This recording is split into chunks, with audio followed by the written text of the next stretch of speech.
Hello, I'm Glenn Tobey. I'm a Spring Forest Shikang master and a psychotherapist.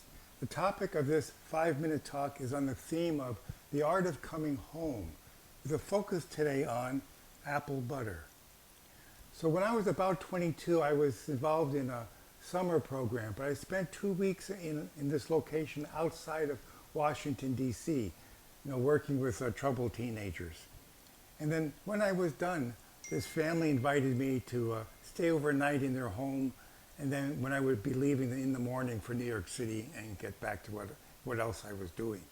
So for breakfast, they made toast and scrambled eggs and stuff, but they passed along this apple butter. Not this particular one, but I put apple butter on my toast, and it was the bestest thing in the whole world. I never tasted anything like apple butter. Oh, it was incredible. Everybody should taste apple butter, this apple butter. In fact, everybody should only eat apple butter. Apple butter was what everybody should have.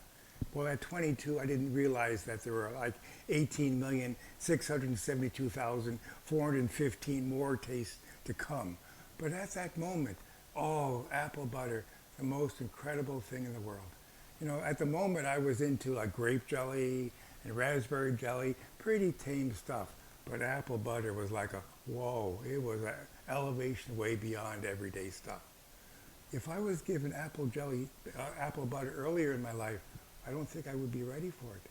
I think my taste, my focus, a little bit of my stubbornness or a little bit of my routine, I always have this, no, I wasn't ready for that.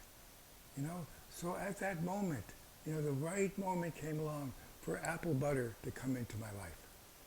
Thank you, family, for introducing me to apple butter. Now I moved on to other things.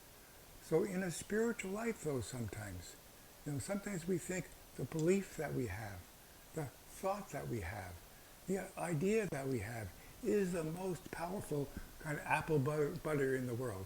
It is the best philosophy. It's the best belief. It's the best idea. Everybody should be believing the way I believe. Everybody should have this. There's 18,672,414 maybe other ways that a person can also reach kind of a spiritual awakening and a connection to the higher. Apple butter at that moment. But so the idea about, do we start controlling other people by making people believe in the way that we have believed for a long time? Or we have discovered what is really meaningful and powerful for us? Can we wind up finding a way to appreciate it, and like this family, sharing it, but not dumping it on my plate? You have to eat this. So finding a way of sharing your faith,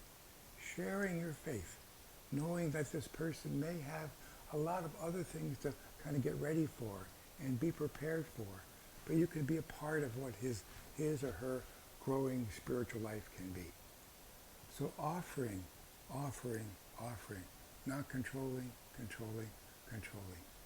Having the connection, never knowing where that person's spiritual life may be.